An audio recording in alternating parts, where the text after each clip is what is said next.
ಪ್ರೈವೇಟ್ನಲ್ಲಿ ಅಂಥವ್ರಿಗೆ ಸಾಲ ಮುಕ್ತರು ಮಾಡಬೇಕು ಅಂತಲೇ ಋಣಮುಕ್ತರು ಮಾಡಬೇಕು ಅಂತಲೇ ಒಂದು ಬಿಲ್ ತಂದೆ. ನನ್ನ ಸರ್ಕಾರ ಹೋಯ್ತು ಬಿಲ್ಲನ್ನು ಕಸದ ಬುಟ್ಟಿಗೆ ಹಾಕಿದ್ರು.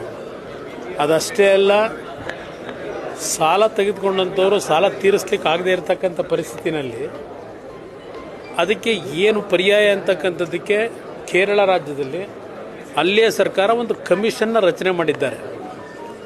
ಅಲ್ಲಿಯ ಒಂದು ಮಾಹಿತಿಗಳನ್ನು ಪಡೀಲಿಕ್ಕೆ ಅವತ್ತಿನ ನಮ್ಮ ಕೋಆಪರೇಟಿವ್ ಮಿನಿಸ್ಟರ್ ಬಂಡಪ್ಪ ಅವ್ರನ್ನ ಅಲ್ಲಿ ಕಳಿಸಿ ಎಲ್ಲ ರೀತಿಯ ಮಾಹಿತಿಗಳನ್ನು ನಾವು ಇಲ್ಲಿ ನಮ್ಮ ರಾಜ್ಯದಲ್ಲಿ ಯಾವ ರೀತಿ ಇಂಪ್ಲಿಮೆಂಟ್ ಮಾಡಬೇಕು ಅಂತಕ್ಕಂಥದ್ದಕ್ಕೆ ತೀರ್ಮಾನ ತೆಗೆದುಕೊಂಡಿದ್ದು. ಆದರೆ ಮುಂದೆ ಬಂದಂಥ ಸರ್ಕಾರಗಳು ಇದು ಯಾವುದ್ರ ಬಗ್ಗೆಯೂ ಗಮನ ಕೊಟ್ಟಿಲ್ಲ.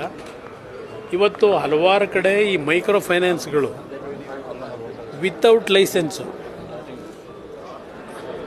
ಲೈಸೆನ್ಸ್ಗಳನ್ನು ಪಡೆದೇ ಇವತ್ತೇನು ಇಲ್ಲೀಗಲಿ ಈ ರೀತಿಯ ಒಂದು ಸಾಲ ಕೊಡ್ತಕ್ಕಂಥ ಒಂದು ವ್ಯವಸ್ಥೆಗಳು ಇಟ್ಕೊಂಡು ಹಲವಾರು ರೀತಿಯ ಹಿಂಸೆಗಳನ್ನು ಕೊಟ್ಟು ಇವತ್ತು ಸಾಲ ಪಡೆದಂಥವರು ಸಾಲ ತೀರಿಸಲಿಕ್ಕಾಗದೆ ಅವರ ಹಿಂಸೆ ತಡಿಲಾರದೆ ಸಾವು ನೋವಿಗೆ ಒಳಗಾಗ್ತಾ ಇರತಕ್ಕಂಥ ಆತ್ಮಹತ್ಯೆ ಮಾಡ್ಕೊಳ್ತಕ್ಕಂಥದ್ದು ಏನು ನಡೀತಾ ಇದೆ.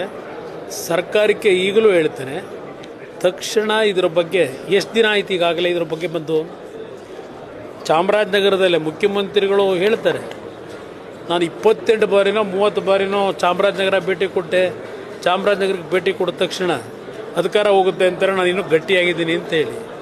ನೀವೇನೋ ಗಟ್ಟಿಯಾಗಿದ್ದೀರಿ, ಆದರೆ ನಿಮ್ಮನ್ನು ಆ ಜಾಗದಲ್ಲಿ ಕೂರಿಸಿರೋ ಜನ ಇವತ್ತೇನಾಗಿದ್ದಾರೆ, ಅವರು ಗಟ್ಟಿ ಮಾಡಲಿಕ್ಕೆ ಏನು ಮಾಡಿದ್ದೀರಿ? ಇದು ಪ್ರಶ್ನೆ ಇಲ್ಲಿರೋದು.